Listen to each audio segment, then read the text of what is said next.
Hello, welcome, Cabbage here. So, we got the SS Subjugations for Everyone handouts, a butt-ton of rewards, several magnitudes more generous than anything we've got before. And in previous videos, I talked about how to use them, and I showed off using them. But here let's think about why we got them, what this could mean, and then in the background I'll run my latest SSS1 full auto versus Dark Subjugations run. This was something I procrastinated on, but finally got around to. But I've seen some people online say the rewards are nice for new players, and sure, anyone can see that. No one is arguing against that fact. But that does not explain why. Why does Nier Reincarnation, already one of the most free-to-play friendly games I've ever seen, why does Nier Reincarnation feel the need to essentially give the game away now? Furthermore, for such an insanely generous campaign, why wouldn't the developers announce this at like the anniversary or even at the last livestream? If the aim of this was to attract new players with a butt-ton of rewards, releasing it on the DL like they did seems counterproductive. And that last question is rhetorical. If you've seen my shutdown of Japanese mobile games series of videos, then you know that one of the patterns mobile games follow as they near shutdown is they shower users with rewards. The game goes out in a celebratory explosion. There's a few reasons to do it this way, and not every game does this, believe me. One reason is for the developers to say thank you to the users. Another reason is to make as much of the game accessible to as many people as possible, and this is especially relevant to Nier Reincarnation, since the story is the main focus.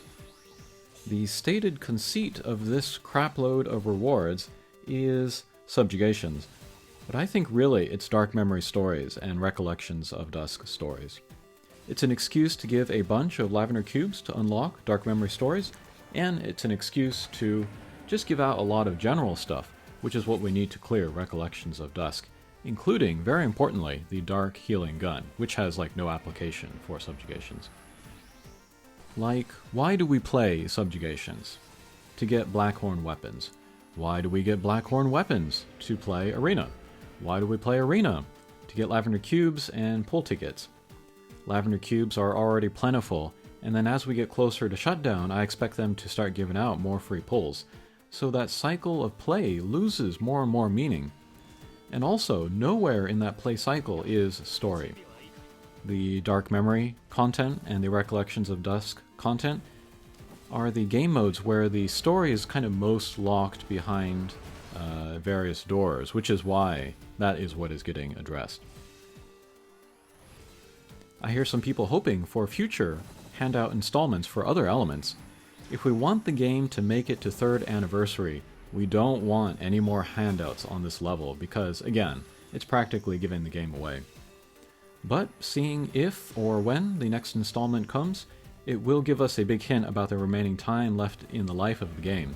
The sooner we get the next installment, the sooner the game is shutting down, I think.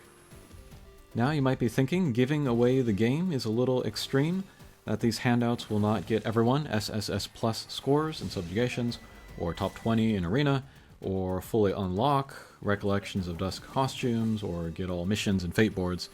But that is a 1%er's point of view. The vast majority of players don't want or need all that. The vast majority will want the stories, and handouts on this level will enable that. So actually, the idea of doing this handout campaign may very well be specifically for new players, but the why of it is to get them to enjoy the DM and RD stories in a hurry before the game shuts down. For all of us old players, it took 2 years of play to get access to all that. New players won't have 2 years, probably, hence the speed up of the account building aspect. Here, let's look again at the recent roadmap, and I'll lay out one scenario following it, while considering the new information that has come to light, the Mega Load handout. Although I actually thought this immediately, seeing the roadmap the first time, I didn't say anything at the time, because I didn't want to seem alarmist. So we get the next story chapter, Man in the World, in May, and real quick here, I want to do a rant on this. The hilarious thing about the People in the World translation is that it's not even accurate. People is plural, while hito in the Japanese is singular. So an actual more accurate translation would be person in the world, which now sounds pretty dumb. When we say humankind in the world, or a shortened man in the world, we are talking about the species and the history and the human condition. When we say people, it's more of a legal term or an anthropological term. Humankind, or man, encapsulates more of what the Nier series is all about, but we'll see what the localization team does next month. But yes, the roadmap. We get the story in May, and some mystery thing in June. This mystery thing might be the explosive celebration.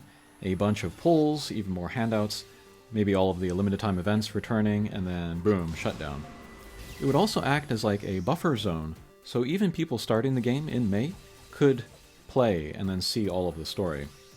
Again, what is a reason why they released the second anniversary banner when they did? It could be because they don't want to release it when there's only like a little bit left of the game. Get those characters out now so that people have some real time to enjoy them. Alright, and finally, some people seem to think I want the game to shut down. Are you insane? No, I don't. In a lot of aspects, Nier Reincarnation is the most impressed I've ever been with a mobile game. Of course, I want more. Do you want the game to go 5-10 years? Me too. Ain't gonna happen, but I still want it. But yeah, just trying to be realistic, just trying to be pragmatic. But to get back to the original question of why we got this, it could be a move towards shutting down the game and then setting us up for like a more celebratory end. But I'm not ready to change my my percentages for like the timing of the shutdown. I need a little bit more evidence. Like if in 2 weeks, we get another mega load of rewards, that'll be a bad sign. But again, I've said this many times, it'll also depend on the content of the next chapter of the story that we get. Okay, but just some thoughts on the boatload of rewards that we got. Thanks for watching, and we'll see you again. Take care.